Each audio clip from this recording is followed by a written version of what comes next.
So, brothers and sisters, before we begin this prestigious interview for the first time in my life with my dear brother, Ustaz Nouman Ali Khan, we have to start with a dua, inshallah, for our brothers and sisters in Gaza, in Palestine.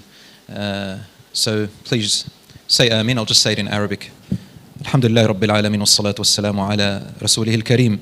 اللهم إنا نسألك بأسمائك الحسنى وصفاتك العلى أن تحفظ إخواننا في غزة في فلسطين. اللهم أبدل خوفهم أمنا. اللهم اللهم اجعل لهم من كل ضيق فرجا.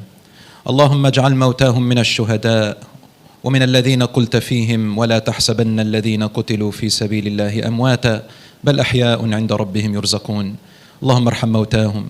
اللهم واجعل أولادهم فرطا وذخرا لهم عند حوض نبيك صلى الله عليه وسلم وعند أبواب الجنة في الذين قلت فيهم والذين صبروا ابتغاء رضوان ربهم وأقاموا الصلاة وآتوا الزكاة وأمروا بالمعروف ونهوا عن المنكر ثم قلت فيهم أنهم يدخلون جناتك ويدخلون عليهم الملائكة من كل باب ويسلمون عليهم. اللهم اجعلهم وإيانا منهم يا رب العالمين.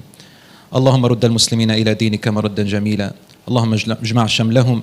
اللهم واغفر لنا ولهم. اللهم ولا تؤاخذنا بما فعل السفهاء منهم. اللهم احفظنا جميعا وتقبل منا يا رب العالمين ومنهم. وصلى الله على نبينا محمد وعلى آله وصحبه أجمعين. My dear brother, Ustaz Nouman Ali Khan, it is a pleasure, an absolute pleasure to meet with you. We all know who Ustaz Nouman Ali Khan is. I'm actually going to get to know you, inshallah, in this evening and have the pleasure of sharing your experience and your journey together from what you were and how you became. And if you don't mind, I'd like to begin by talking about the first time that I ever saw you. Okay. And the first time I saw you was probably in 2010 or 2011. It was online when YouTube was still, I think we had passed the internet stage where it was a dial-up network.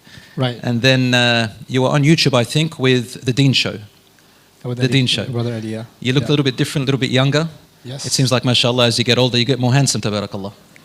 But that's very kind of you. Jazakallah. Not true, but okay, yes. This is all in a brotherly way. Yeah. Yeah. So he was interviewing you, and for the first time it said, an atheist becomes a Muslim. Yeah.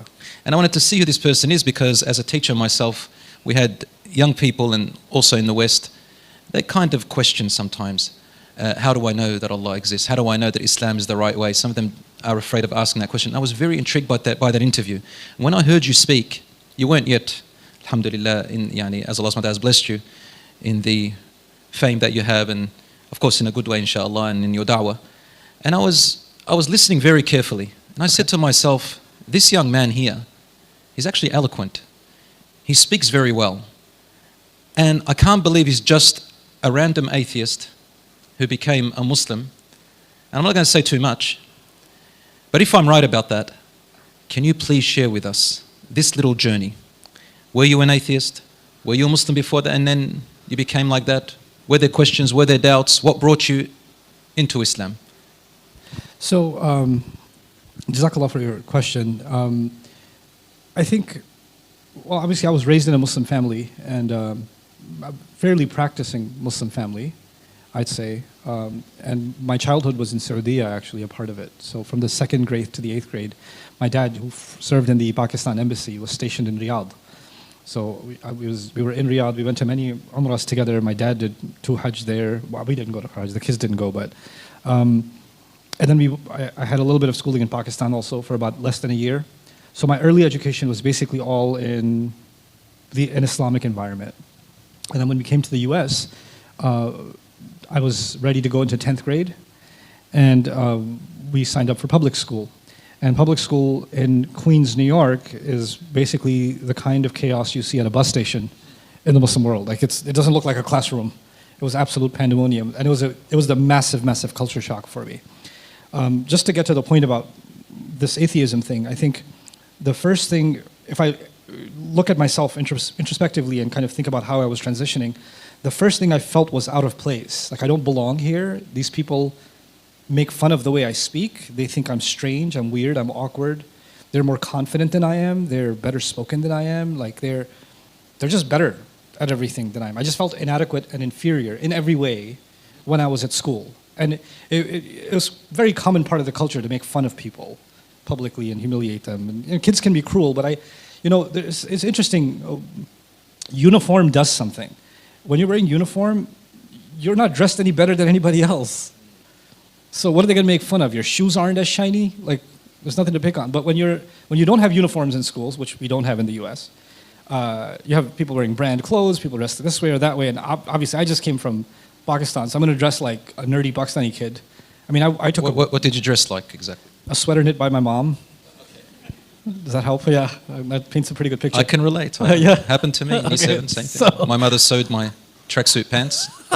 Became a laughing stock for 1 year. Yeah, and I took a briefcase to school, so that didn't go well.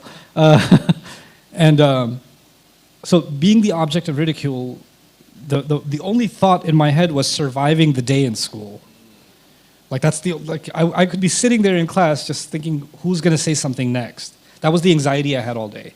And it's not something I could talk to my family about, because that's a different world when you walk into school, right? And so then this is in primary school you're talking about. This is high school. High school. Yeah, right. This is high school. This is me. I was about 16 years old now, and one of the things I learned then is I better find. You can survive only in a pack, so you have to find a pack. And then there are weirdos in every school. The nerds and the strange ones that don't fit in everywhere. Yep, so I had a couple of weirdos that were just kind of outliers, and we became friends, right? And that became our little let's be in the corner, isolated from the rest of society together. You were with the weirdos. Yeah, I was with the weirdos, right? Congratulations. There was this Russian guy, and there was this Chinese kid, and there was me, and there was this Sardar kid, and we were just the weirdos in the corner, and that was our hangout.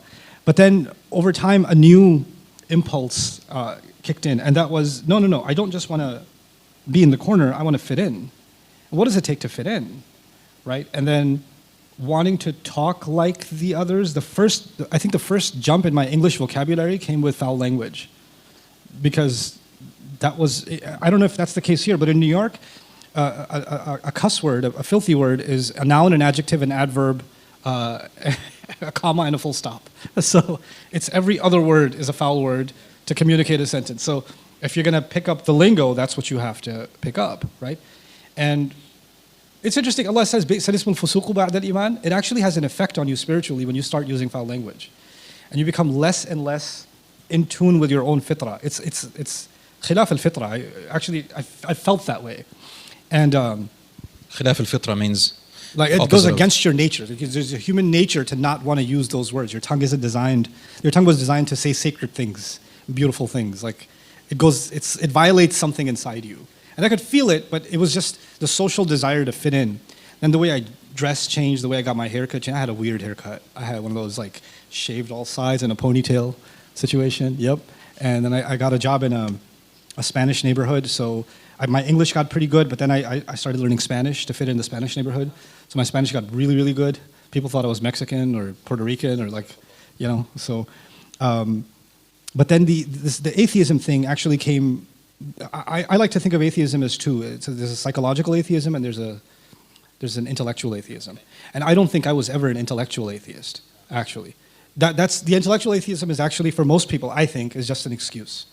It's 90% of that iceberg is psychological. I agree, 100%. Yeah, that's right. And then they just top it off with some intellectual excuses and rationales. And then the moment you start chipping away at those really weak rational arguments, then the emotional side just comes out roaring. And you're like, okay, that's what's really going on with you.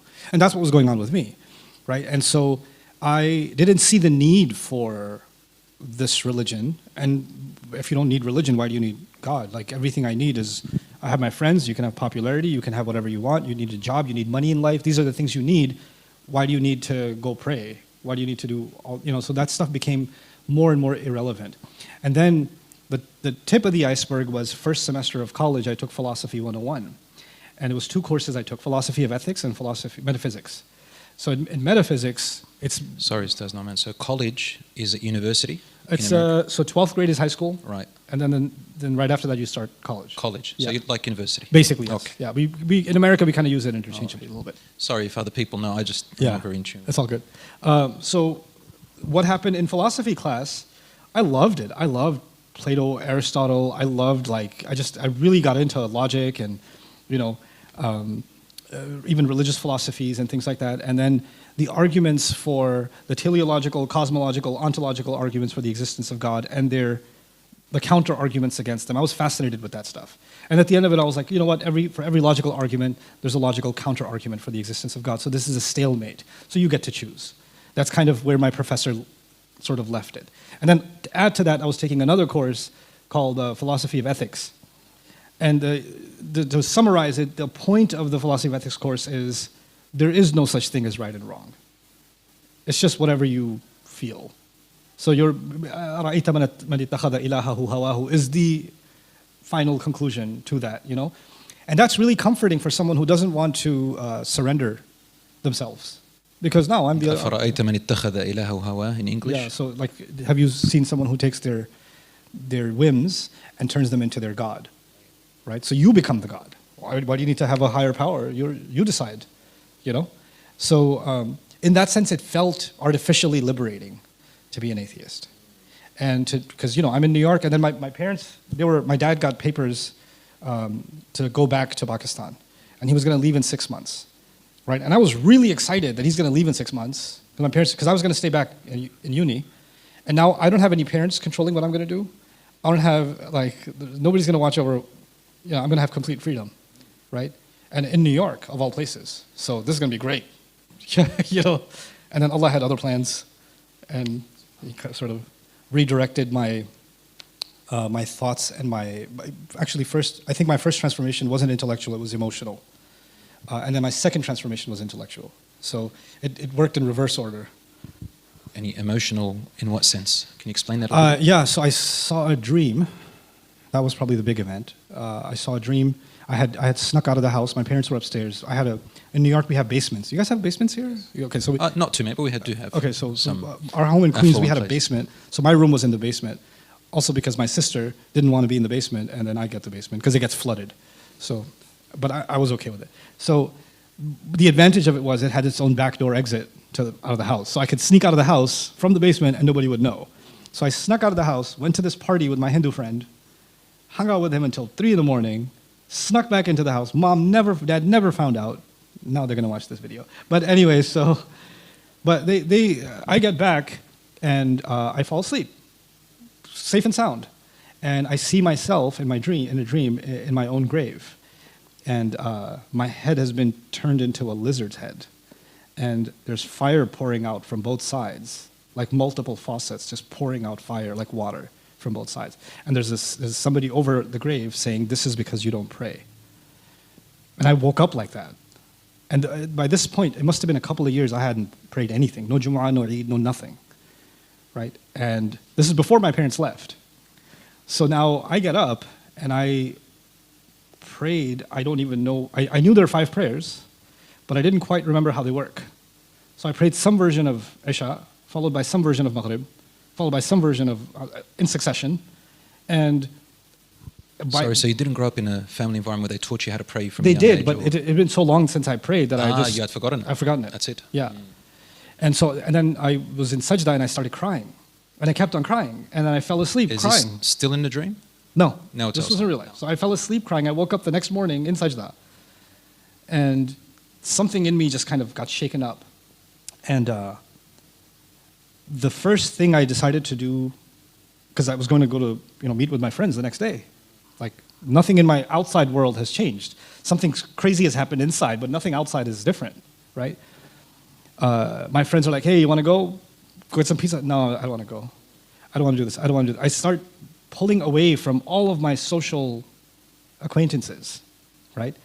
And they start noticing, "You okay? You all right? Is everything okay?" And then I felt the need to pray. So I started finding corners in the campus in college to pray. Ustaz Noman, why did you feel the need to pull away from them? Why couldn't you just be friends with them and then in your spare time? I think if I'm being super honest, I could sense the darkness from their company. Like ever since that dream, you could almost feel a darkness. Would it be right to say that you feared that if you mix with them again, you're going to lose that lovely, it was kind of a bittersweet feeling that you had, but there was something I was Did you feel actually something terrified amazing of about it? losing it. Terrified of I was losing it. terrified of losing it. That's probably how I'd describe it. And so I started kind of pulling away from them. And then Allah just opened other doors for me. I met some people on campus that I became friends with Muslims.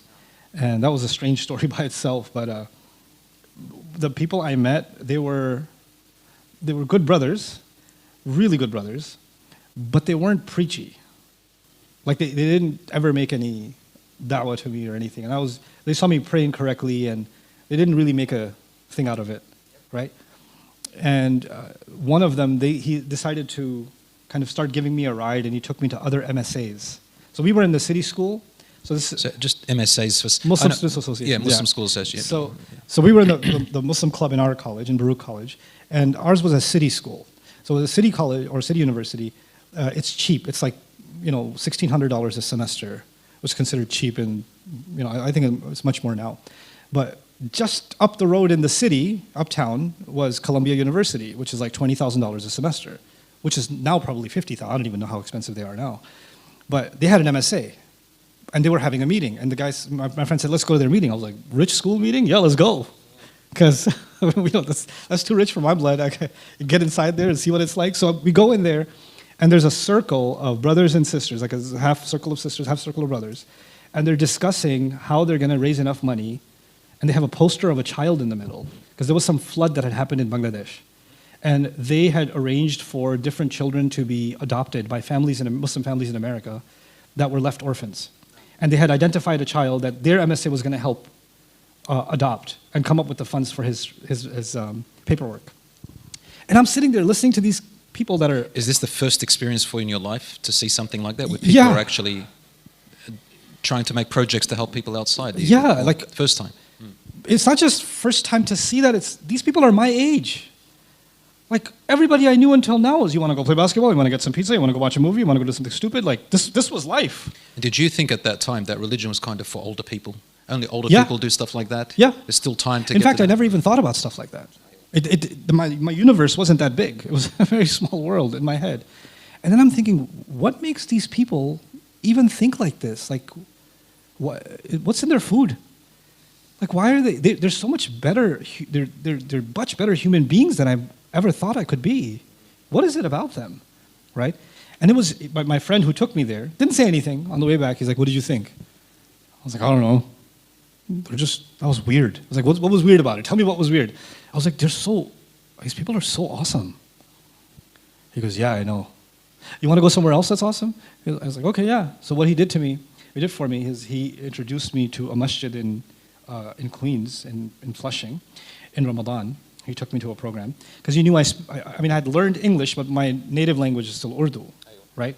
So English is my second language. Technically my third, but still my second language.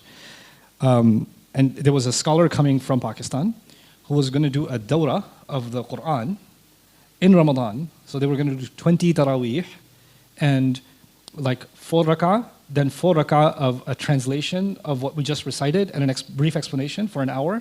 Then the next 4 rak'ah, then the next 4 rak'ah. So until 2:30 a.m. We're going to go through all of first juz, then the next night second, next night third, 30 nights the entire Quran. You took part in that? So he brought me to that. Okay.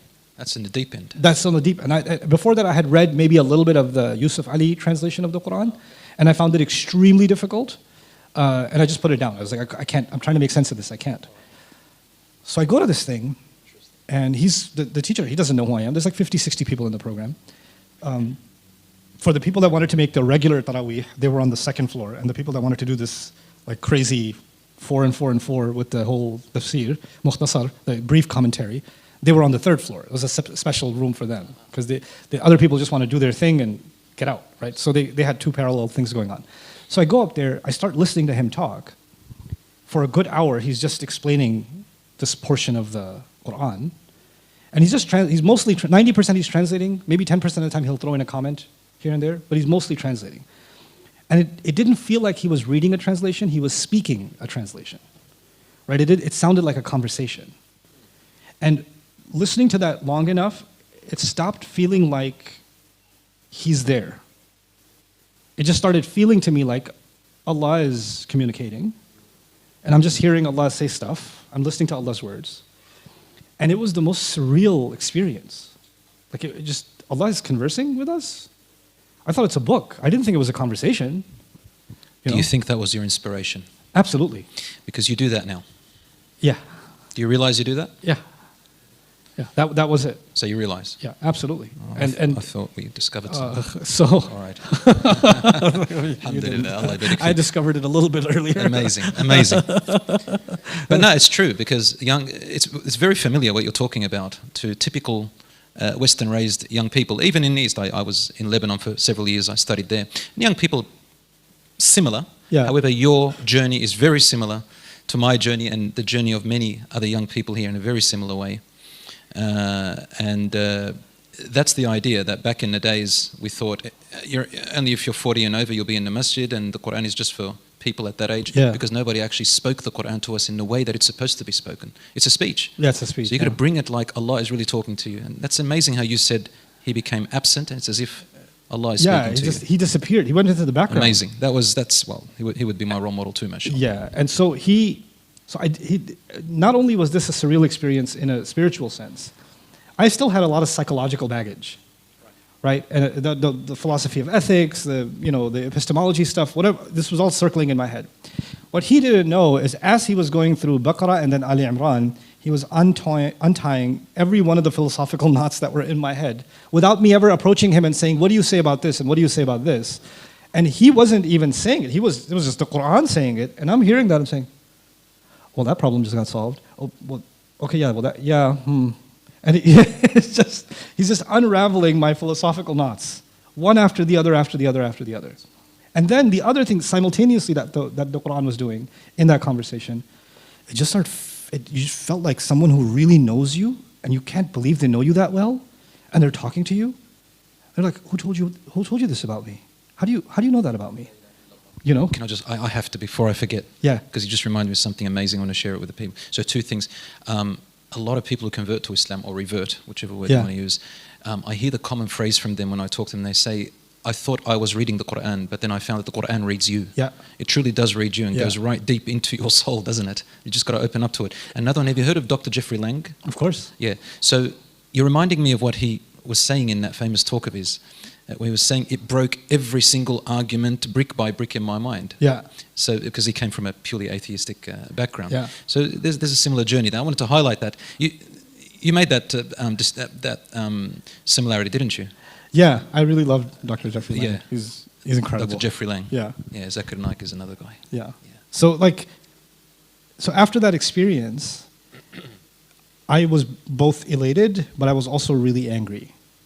I was really angry because I was maybe 18 years old by then, 18 and a half maybe, and I felt like my entire upbringing in the Muslim world robbed me of the Quran. Like, how come nobody told me Allah talks to you? SubhanAllah. Like I felt gypped. I felt cheated.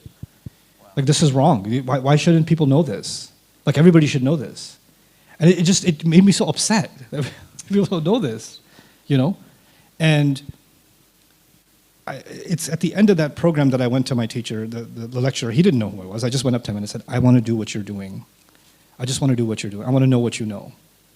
And he goes, okay, easy. Learn Arabic. Just easy to learn Arabic. That's what he said. I was like, okay, how do I learn Arabic? He goes, I'm starting a class next week. So I started learning Arabic with him the next week. They had that course in the masjid. They had the course in the masjid. Yeah. Okay, right. And then that just became the start of my obsession with the Quran, with the Arabic language. Arabic only because it was just, every time I learned something in Arabic, I wanted to see how does it enhance my understanding of the Quran. And I kept going back and kept going back. And it was, I was a bad student in university.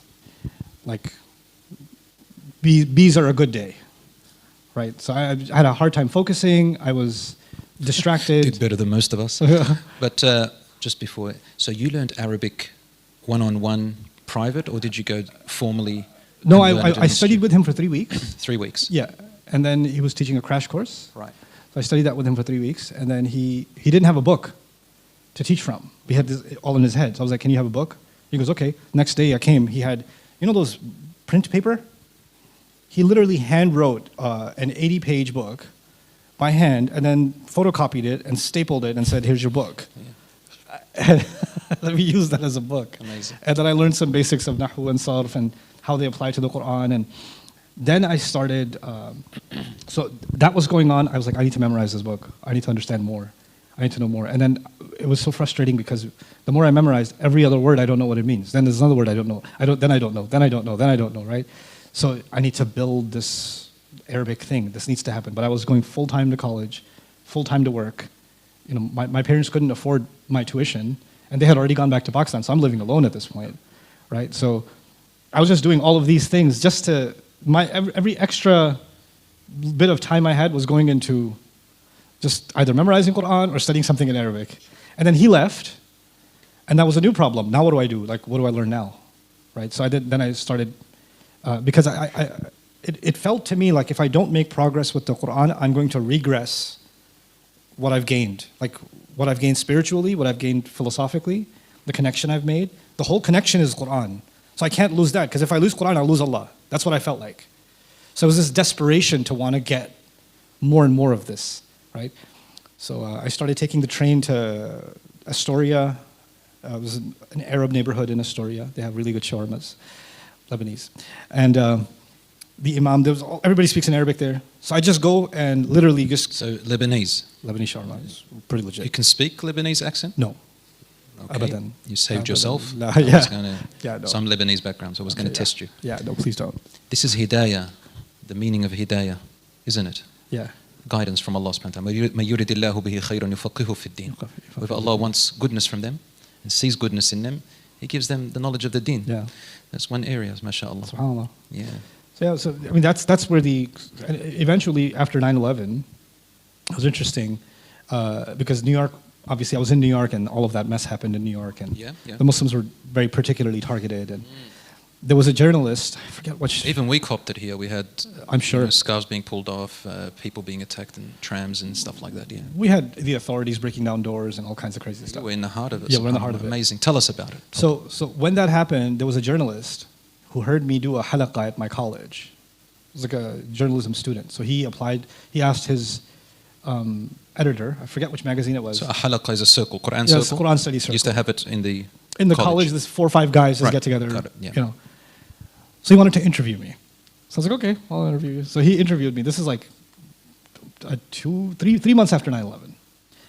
And he's interviewing me. I was like, so don't you feel like you turn towards religion because, you know, some people, they just need something to hook on to, like people hook on to drugs, other people hook on to paragliding. We hear that all the time. Yep. Right? And this, he was trying to really make sense of this thing in that way. I had the most fascinating conversation with him, and it made me realize, man, it's either Allah will attach you to His guidance, or there are so many useless things that you will absolutely be attached to until it's too late. Right? There's going to be stuff that there's too many magnetic things in this world that will just, you know, pull you in, and you won't even know, and years will go by, right? So that was a big part of, I think, what helped me. Then the other thing that I think helped me grow both spiritually and intellectually was an attitude that my teacher put in me, that I really benefited from that. He told me that don't discriminate who you benefit from.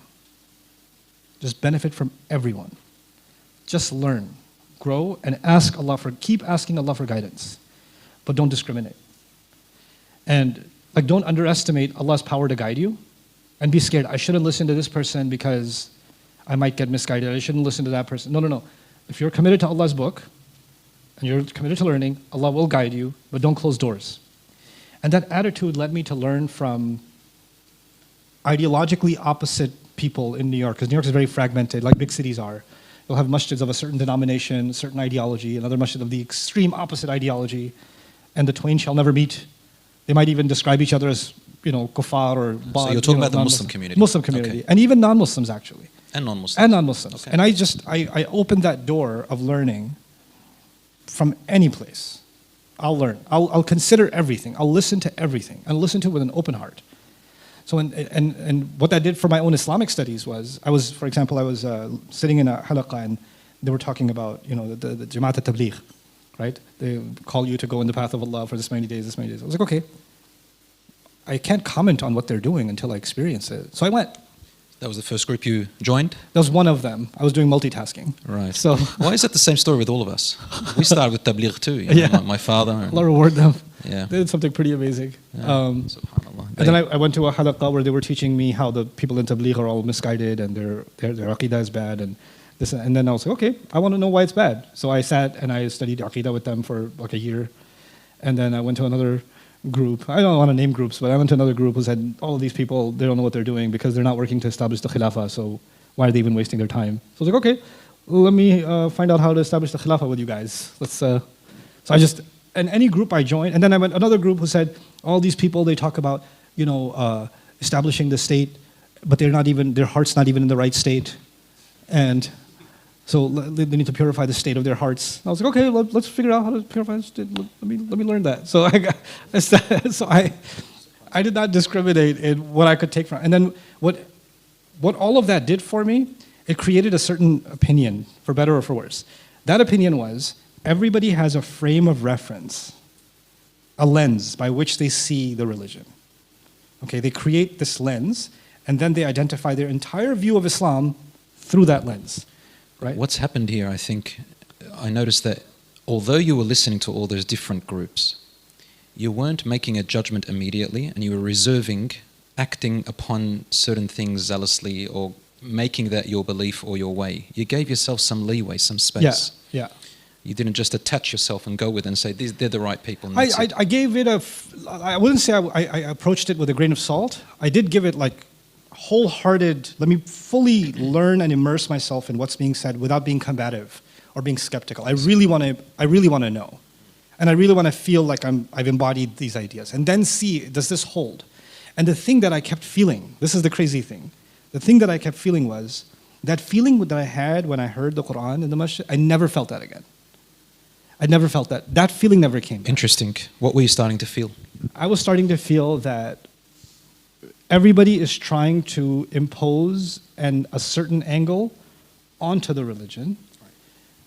But if I put the Quran at the center, then it allows itself to shed light on every issue. Like it's like the seerah, for example. I want to study the seerah, but I want to study the seerah in light of the Quran. I want to study the sunnah in light of the Quran. I want to study law in light of the Quran. I want to study aqidah in light of the Quran. Like, it's not, so what they were doing was, what I felt was, they were discussing a subject and the Quran was a reference to the point they were trying to make. So it was just a source of proofs and evidences for chapter 1, 2, 3 and the points they want to make, right? But it wasn't the source, it was the supporting evidence, right? And it's a completely different experience when that's the source and everything else is supporting evidence.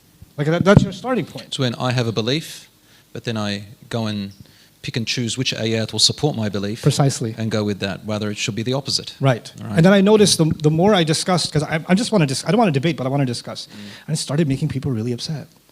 Because I just wanted to discuss. I said, hey, so you cited this ayah, but the ayah right after that, and the one after that, and the one after that, and the one after that, are going exactly against what you just concluded. Exactly. Yeah. And then they're like, yeah, no, we need a senior brother to correct your misunderstanding. Oh, okay. Like, so it's like, so that I kept falling into that kind of issue, right? So then I realized that I need to take the best of, and the thing is, I didn't just see criticism, I see benefit in different groups and what they were doing. I saw a lot of benefit in each of them.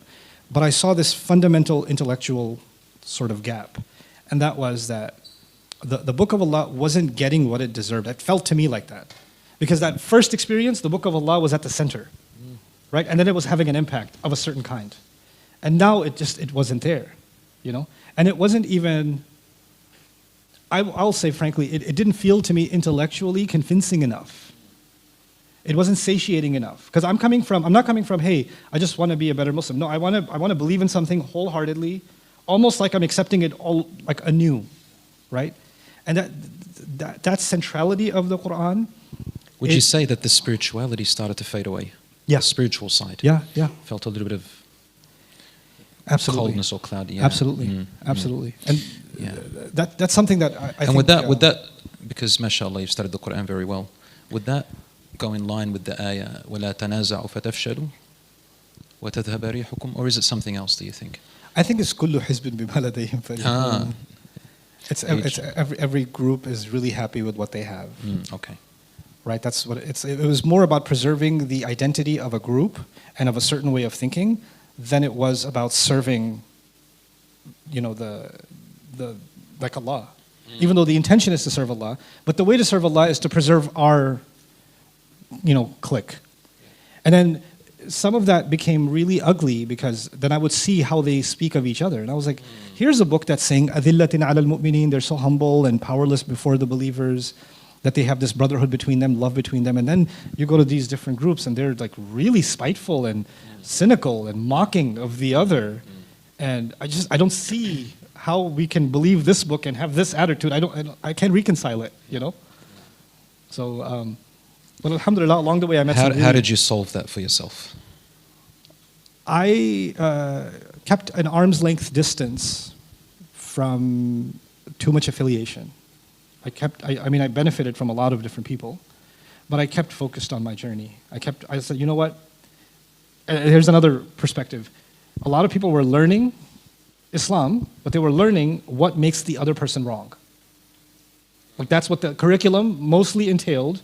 Here are the evidences for why we're saying the right thing and why they're saying the wrong thing. So it's actually a reactive kind of curriculum. So as soon as you learned that lingo, you learned that language, you learned that approach. So as soon as you could hear someone take that approach, you thought, okay, I better you know what? move. Or so you're teaching me why this and this is wrong, but I actually want to learn what Allah says, not what they're saying wrong and what's actually the truth. I just want to, instead of correcting some wrong, I just want to learn the right with no regard for who's wrong, right? And it's a proactive learning, not a reactive learning. And that was, it was really hard to find. It was really hard to find proactive learning. And that's when I decided to commit more and more to, you know what, I'll keep learning from all these places, but I'm going to fundamentally focus on my proactive learning of Allah's words themselves. I just really want to know what He's saying and continue to grow in that without passing judgment on anybody else. But whoever can help me with this, wherever I can get that help, I'll get it, I'll take it. So the fundamentals are always there. There's no disagreement on the fundamentals of our deen, alhamdulillah. You're talking about the branches now. And that supports, there's the hadith of Rasul sallallahu alayhi wa sallam. I'll just say it in English so that we are English speakers. So the best types of actions to Allah are the ones that are more consistent, even if they're small in number. If they're small in number, so small quantity rather than a lot. Right. And you want to follow everything, you might go lost. So even if you have just a few things that are fundamental and strong, and especially the ones that are spiritual and there's no disagreement on them, and you follow them and make and perfect them, inshallah, is better than having too much and branching off too much because... Yeah, and then, the other thing is I can learn and continue to learn. Even you said I've studied a lot of Quran. I feel like I'm just starting with Quran studies. I'm so intimidated by the study of the Quran. More now than ever before. Let's come back now, because before we get too complicated in the area. Let's come back to the Quran, Ustaz Noman. Okay. So you're saying that the more you study the Quran, to a lot of people, they aspire to be at the level that you're at. And they say, MashaAllah, and they listen to him at that level. He knows, and yet you're telling us, what are you telling us? You're telling us you feel like you're in a deep ocean. You just don't know where you are still. I know some things I know about the Quran. I know many things that I'm yet to. I know them at a very surface level, and I know I need a lot of work. Like I'm okay with saying that. I'm never going to claim that I'm any kind of scholar or of the Quran, but I can say I'm a serious student. I can say that. I am a serious student of the Quran. And whatever I do seriously study, I try to share. But there are tons of areas of Quranic studies and just the Book of Allah, and then by extension of the Sira and of the Sharia, everything that connects to Allah's book, right? I approach it in a way that I'm not going to make any preconceived notions or assumptions that I understand it or I get it already. I'm going to come to it clean slate, assuming I know nothing, and bring all of my questions to Allah's door about this ayah, and bring all of my questions to Allah's door about this surah and about this hadith. Like, I just need to know. Ya Allah, here's what I don't understand. Do you mean you sit down and make dua to Allah? I make dua and I document my questions. Tell us, Ustaz Noman, for the common person, how do you advise them to approach the Quran then? Because a lot of people don't know Arabic that well, right? Yeah. Of course, we have different commentaries, interpretations of the meanings. Yeah. For me, Al-Mawdudi is one of the top 5 for me in the English world. Maybe you differ on that, but He's brilliant. yeah. So you agree with me, don't you? Yeah, Amazing, and Maududi. But how would you advise the common people to approach the Quran? You know their level, you've been around, you understand the society and the community. Not all of them are Arabs and speaking Arabic. Yeah. What little pieces of advice you can give us to say, okay, when you come to approach the Quran, do you advise us to read it every day, even if we don't understand it? Do you advise us to learn the Arabic, even if we struggle with it? Do you advise us to read literally a little bit of commentary, even if it's a small surah or a small ayah every day?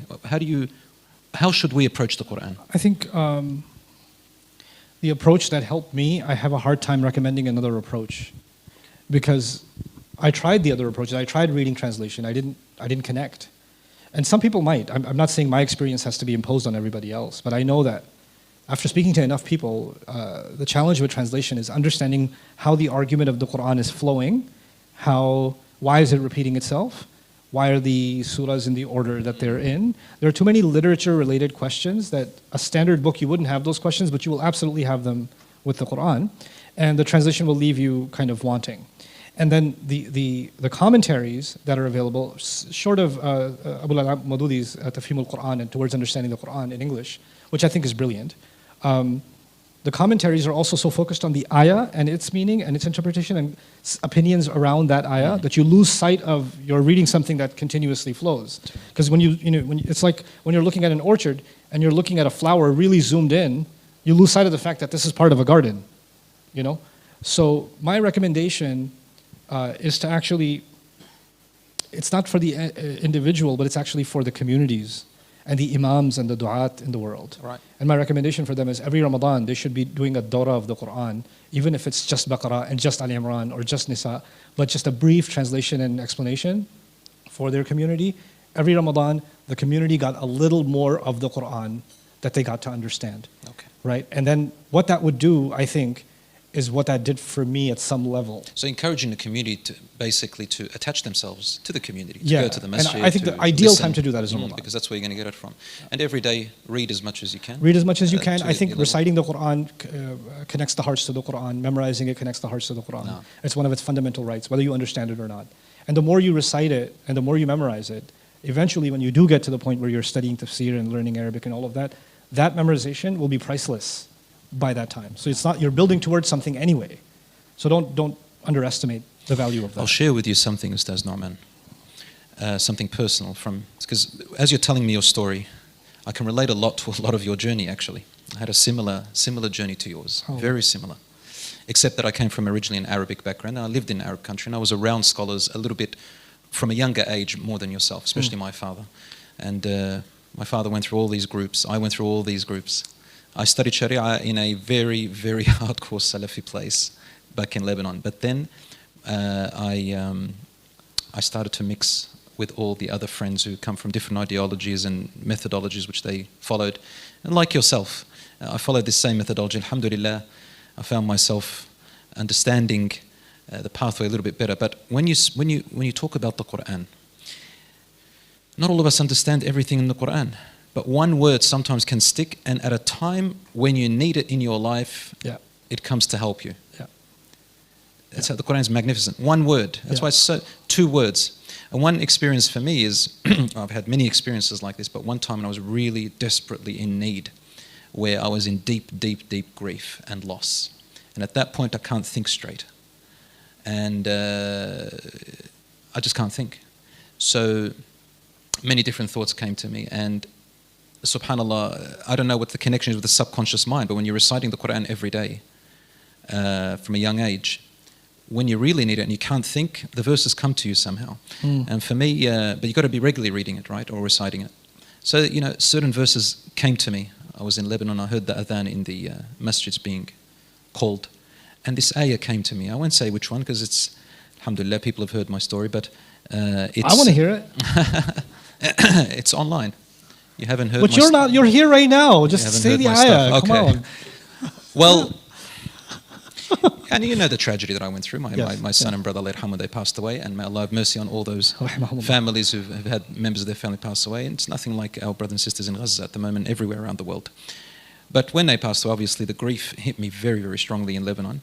And I didn't want to see anybody. I didn't want to be with anybody. Nobody could give me any words of solace that could help me. I just Yeah. felt everybody's fake, no one's really, just saying words like a parrot. Yeah. So there came a point where I just needed some help, right? I'm about to I can't handle it. So, the ayat that came to me were things like وَلَا تَقْتُلُوا أَنفُسَكُمْ إِنَّهُ كَانَ بِكُمْ رَحِيمًا.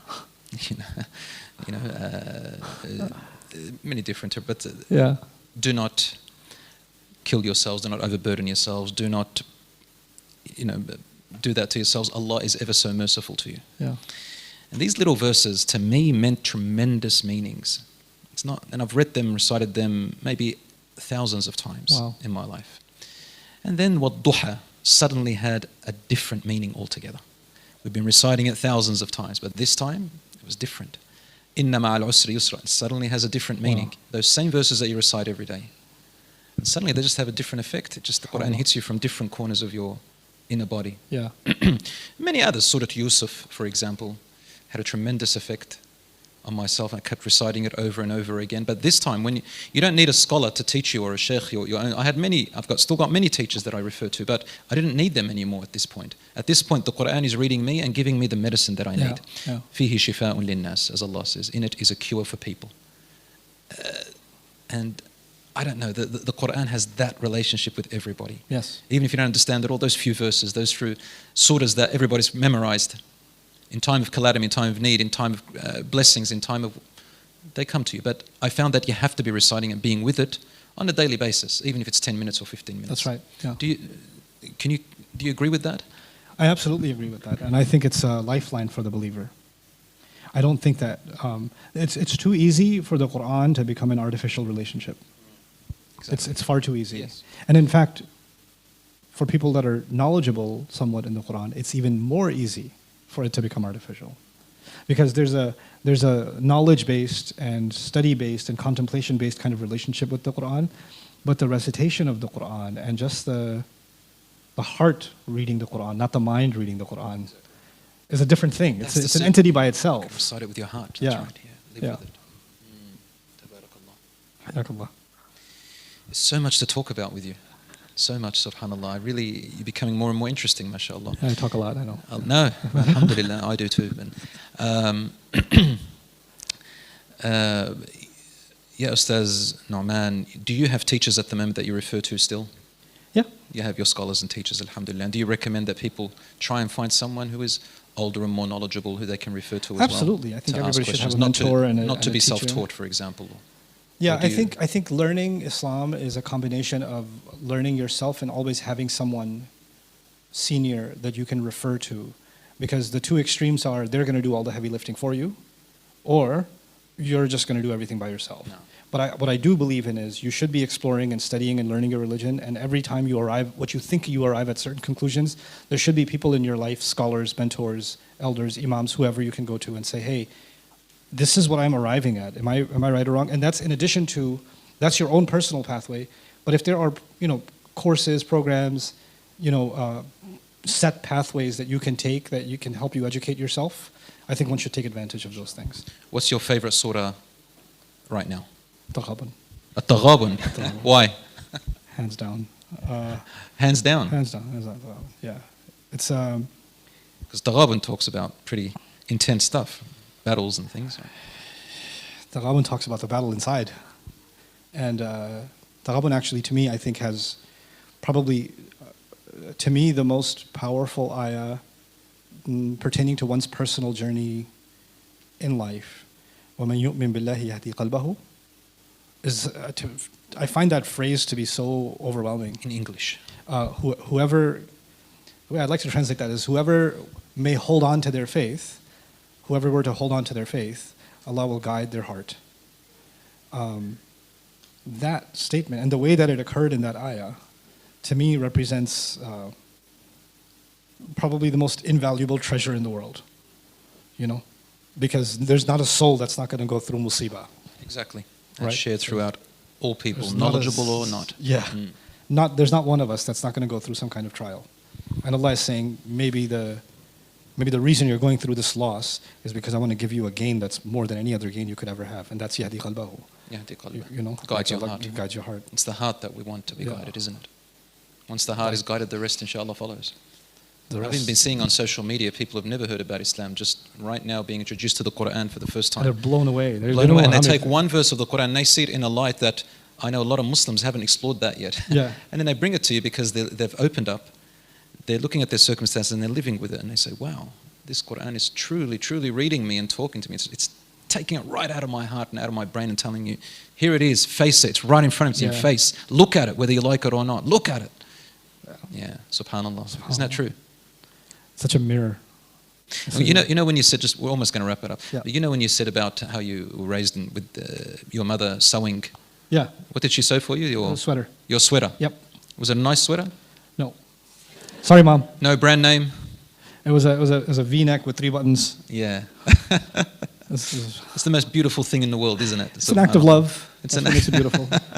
It's the intention that's because people know my story about the Adidas. You know the 3 stripes. Do you ever heard of the 3 stripes? You know when they first came out. You're probably nearly my age. So when Adidas first came out, I was in year 7. I was teased because I never had Adidas. Right, my mother sewed my tracksuit pants, and yeah, that's so cool. It's so cool. I was a weirdo, man. I was a nerd. I was bullied, and then I got sick, and then I got a present. And that present was a whole outfit of Adidas with the 3 stripes. If you had 1 stripe, you're doomed. If you had 2 stripes, you're doomed. If you had, one time I did get a gift from some Lebanese cousins, and it was Adabas, one of those. So I wore it, and I got bullied more, right? The day when I got those 3 stripes, I became one of the coolest kids in all that week. Are you serious? Wallahi. Wow. Because it's so superficial. It's all about brands and what you look like and on the outside. So much so that some students used to go around the corner and steal from shops just to fit in. That peer pressure is tremendous. And the Quran takes you away from all of that and just puts you in another world and say, don't worry. You're bigger than that. Yeah. You're bigger than that, subhanAllah. Yeah, subhanAllah. May Allah reward you, Ustaz Noman. It was tremendously, I appreciate and loved this interview. This is my first podcast I've ever done with anybody personally. You're the first. I appreciate that a lot. And so barakallahu feekum. Jazakallah khair, Ustaz. And thank you for being our guest here in Australia. Thank you. In Melbourne. Hope you're enjoying yourself. I don't feel like a guest. I feel like I'm home. Alhamdulillah. And that's what we want you to feel like, our own brother. Come here, man. Give me a kiss. Yeah. Do you do kisses in Pakistan? No, we don't do kisses in Pakistan. Well, that's we do Assalamu alaikum, goodbye. Yeah, well, that's the Lebanese thing. You just got to kiss from whether you like it or not. All right. Jazakumullah khair. Thank you.